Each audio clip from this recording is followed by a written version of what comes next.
Frisco. We are back with Gopal Ponangi, our favorite candidate for Frisco ISD. He is running for place 1 this spring. And Gopal, welcome. Thanks a lot, Wendi. I feel so honored to be on your show. So I made it to the cut. Thank you very much.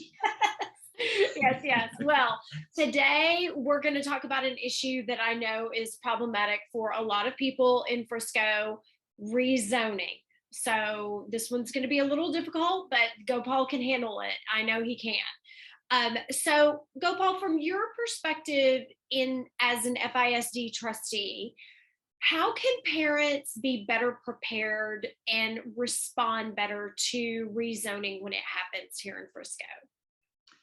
Yeah, so it's a very difficult question to answer. Yeah. And then rezoning is never pleasant, for anyone, whether it is a student or a parent.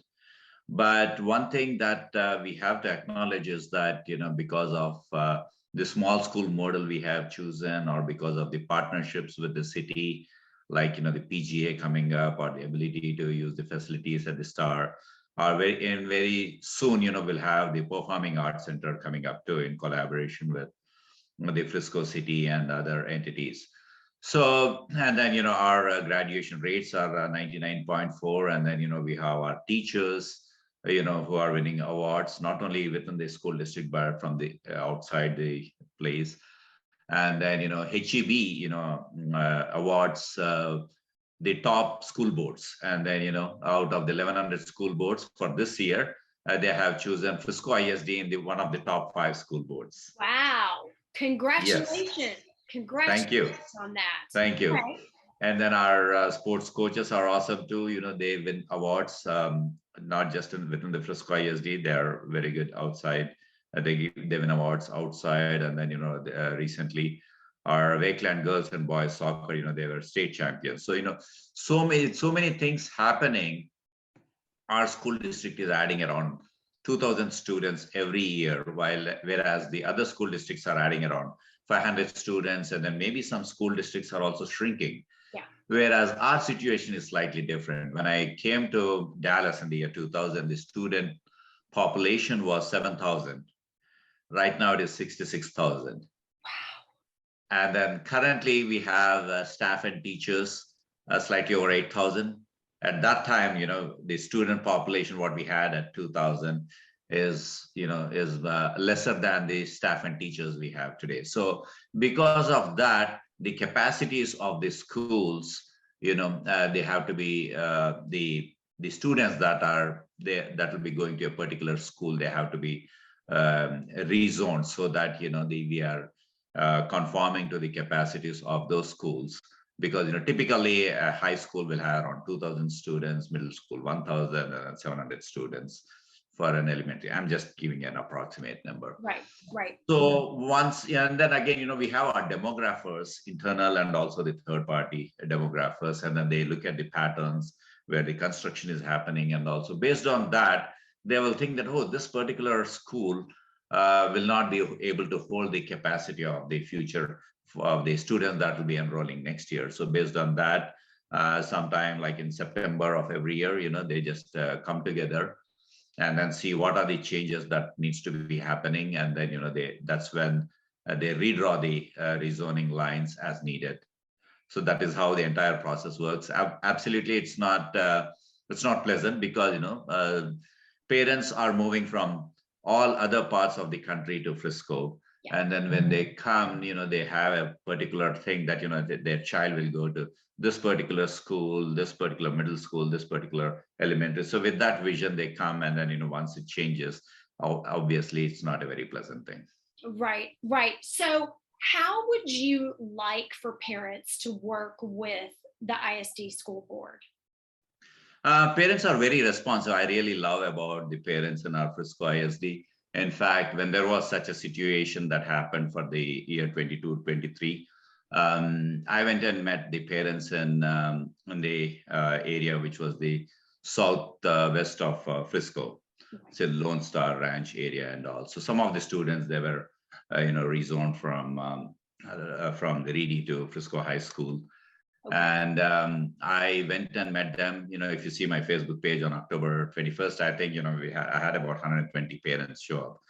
So Wow. I spoke to them, and then I took the input from them, and then came to know that, obviously it's not pleasant to move from Reedy to a different high school.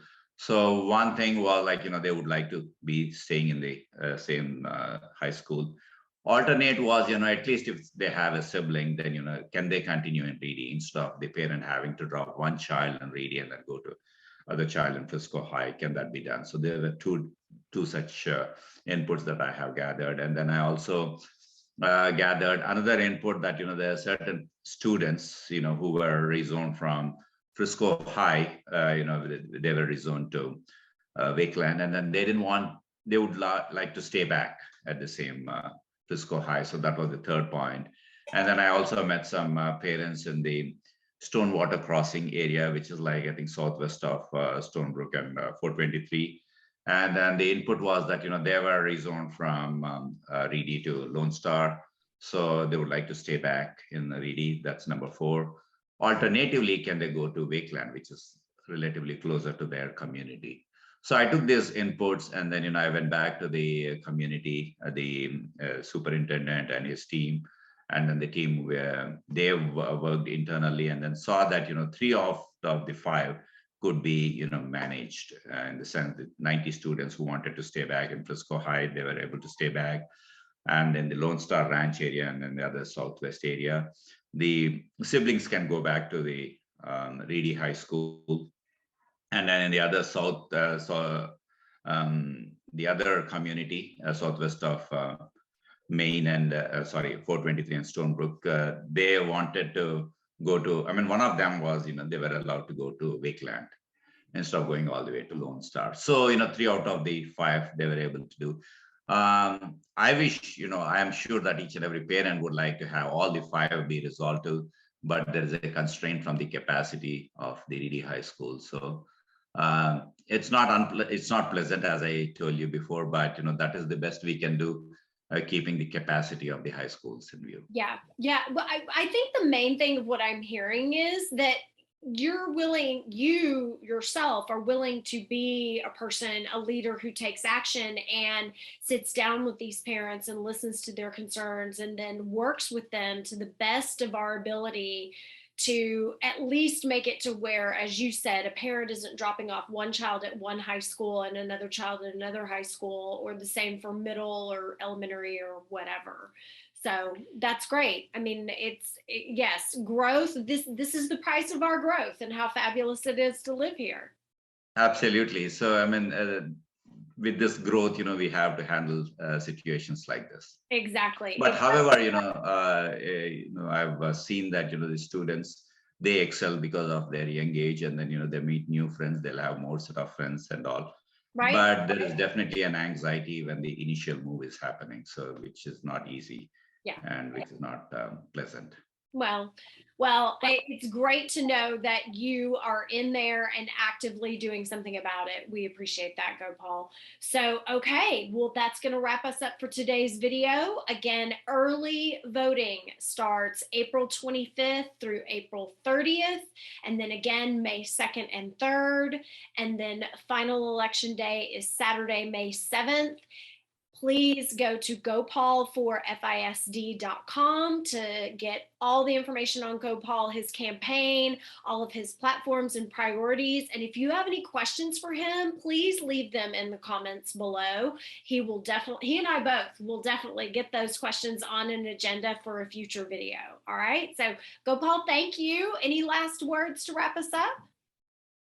Wendy, just like I said earlier times, my social media handles are Gopal for FISD and Facebook, Twitter, and Insta. So feel free to connect with me, communicate with me, and I'm available. I'll do my best to ensure that everyone has a great experience and journey. Awesome. Well, thank you so much, Gopal. All right, Frisco, we will see you next time.